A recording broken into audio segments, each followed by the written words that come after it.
Good morning, my dear children. Stay home, stay safe.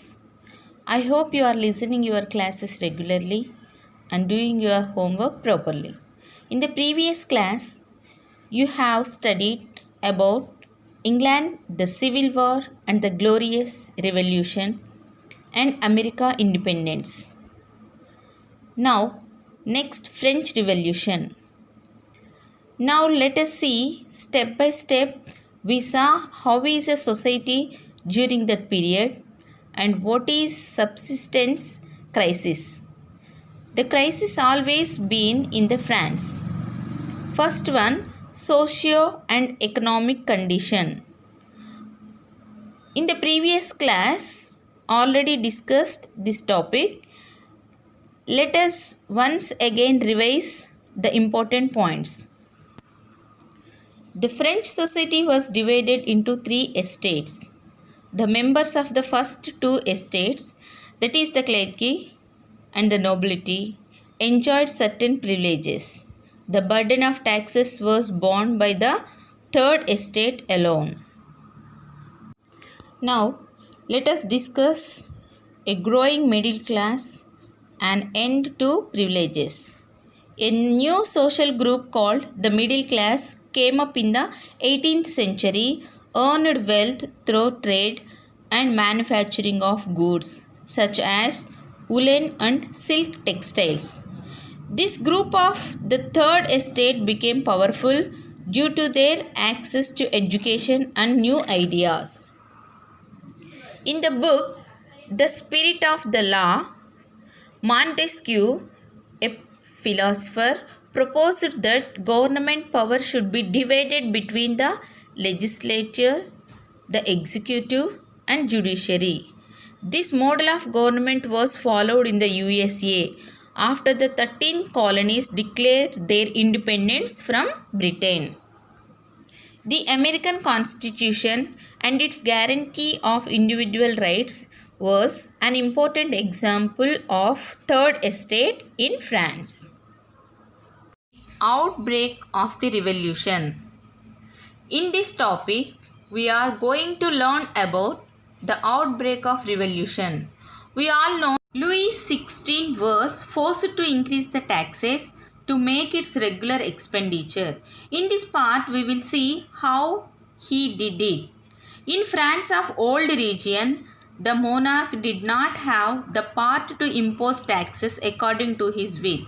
He had to call for a meeting of his Estates General, which would pass his proposal of new taxes. On 5th of May 1789 CE, Louis XVI called a meeting of the Estates General to pass proposal for new taxes. The first and second estates sent 300 representatives each, who were seated in rows facing each other on two sides. But the 600 members of the third estate had to stand at the back. The third estate was represented by its more prosperous and educated members only. Peasants, artisans, and women were not allowed enter into the assembly. So their problems and demands were written down in some 40,000 letters which the representatives had brought with them. Earlier, each estate had one vote in the voting. Louis XVI also wanted to continue the same practice. So in the past,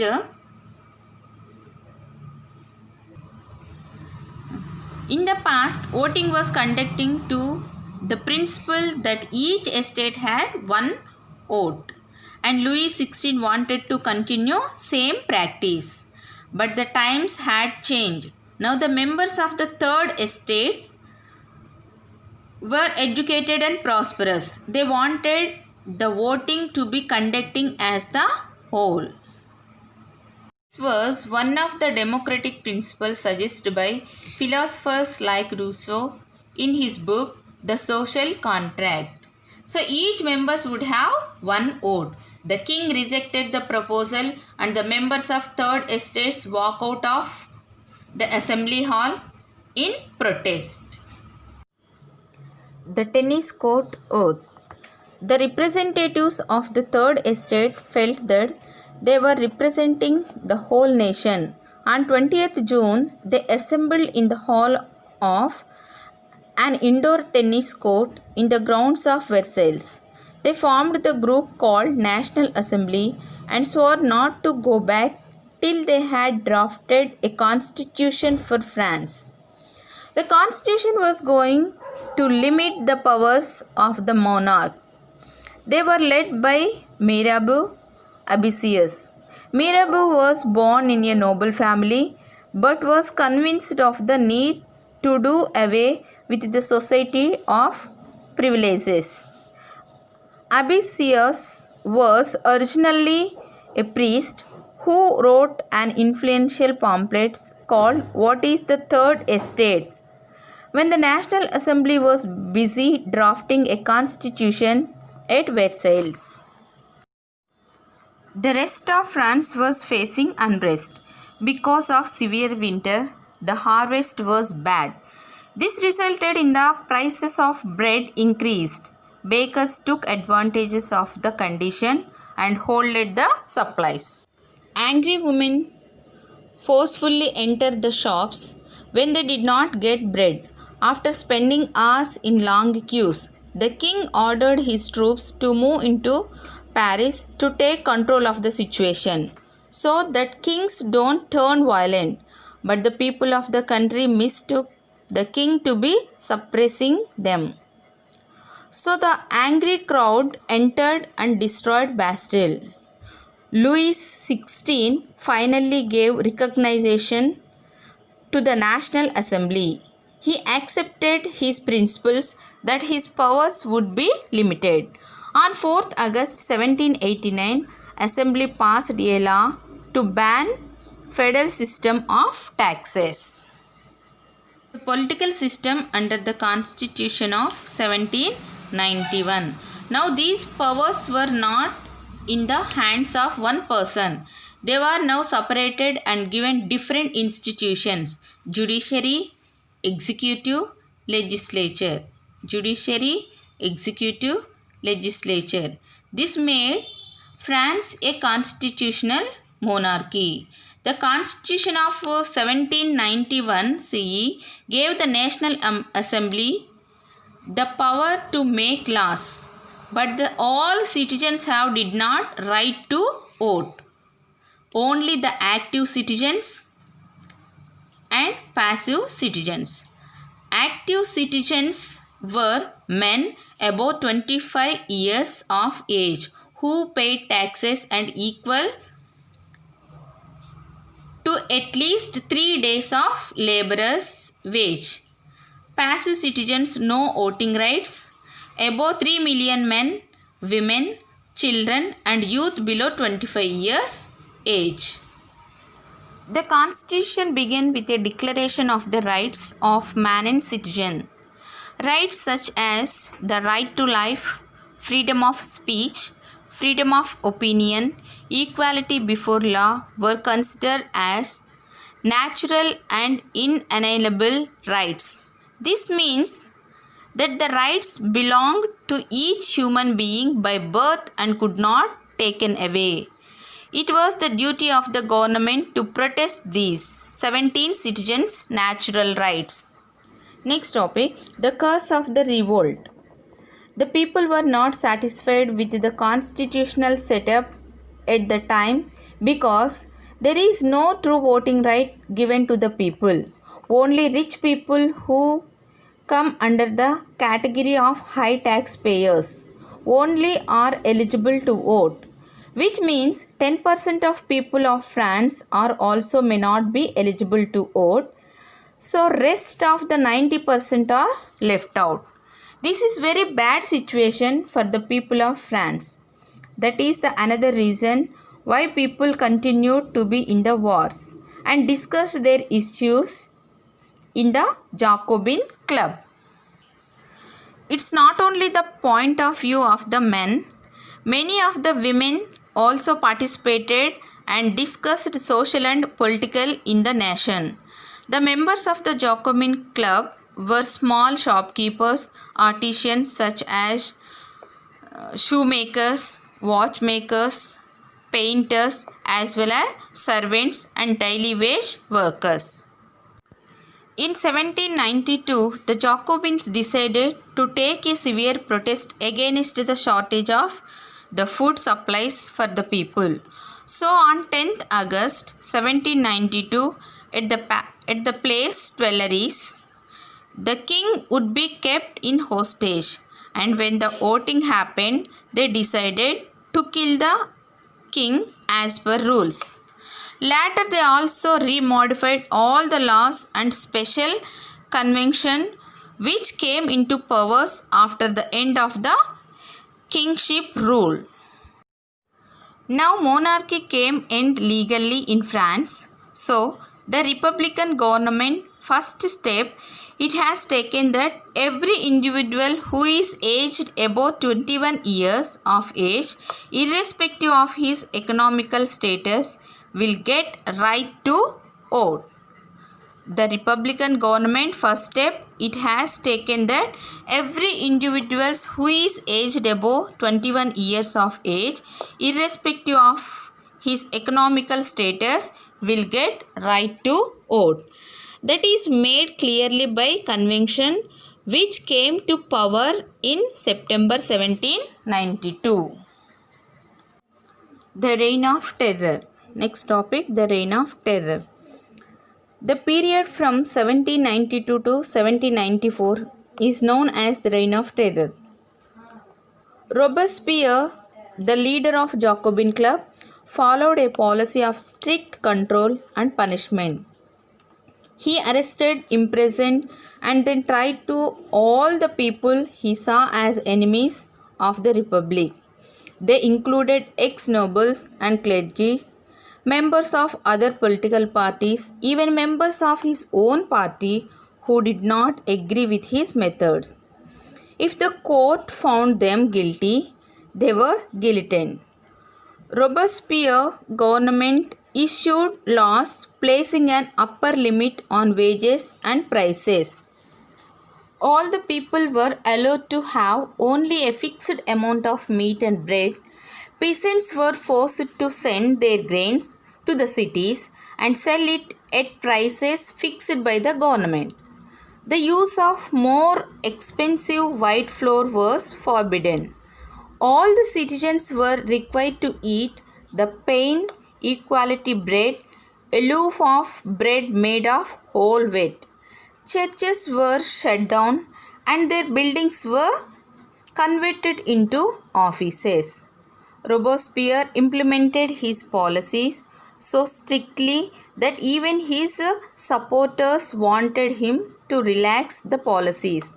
Finally, he was convicted by a court in July 1794, arrested and sent to the guillotine.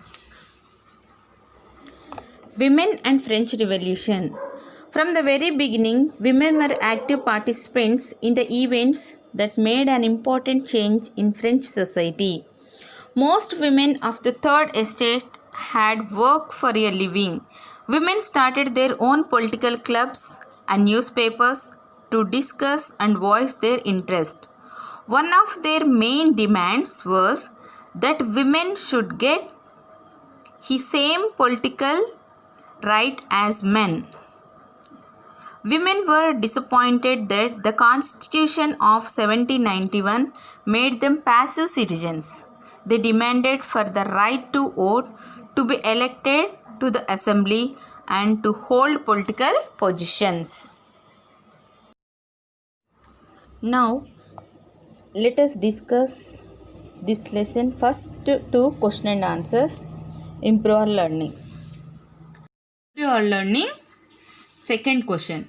What were the main ideas of social thinkers which were significant to the establishment of new forms of governments? How did they gain popularity? First one, philosophers such as Jean-Luc and Rousseau envisaged a society based on freedom and equal laws and opportunity for all. Rousseau carried the idea forward and laid foundation for democracy in his book The Social Contract. Next, Montesquieu in his book The Spirit of Laws proposed a division of powers between the legislature, the executive and the judiciary. Thomas Jefferson advocated to fight for the political rights of the people. These ideas were discussed in the salons and coffee houses, spread among the people through books.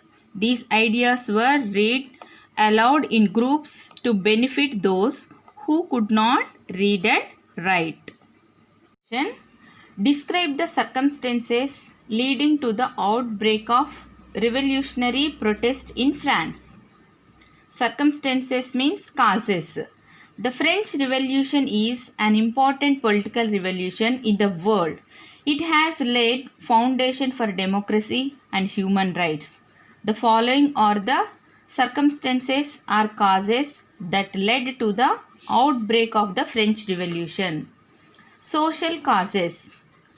The French society was divided into 3 estates. The members of the first 2 estates, that is the clergy and the aristocracy, enjoyed certain privileges and were exempted from paying taxes. The burden of taxes was borne by the third estate alone. This problem was compounded by failure of crops. Second, political causes. In 1774, Louis XVI ascended the throne of France. He was quite inefficient and was influenced by his wife. The influence of nobles and priests also had bad effect on the administration. Third cause, growth of middle class. Growth of middle class. The 18th century witnessed the emergence of new social groups, collectively termed the middle class. This group of the third estate became powerful due to their access to education and new ideas. They believed that no group in the society should be privileged by birth. Intellectual causes. Fourth one, intellectual causes. The third estate was influenced by the philosophical thoughts of Locke, Rousseau, etc. Fifth cause, summoning of estate general. Long years of war had drained the financial resources of France. To increase the taxes to meet the expenses, in 1789, summoned the estate generals. Summoning of estate general was the immediate cause of the French Revolution. The classwork of the history first lesson. Write in these 2 question and answers in your classwork notebook. Hope you all understood the topic and these 2 question and answers. Thank you.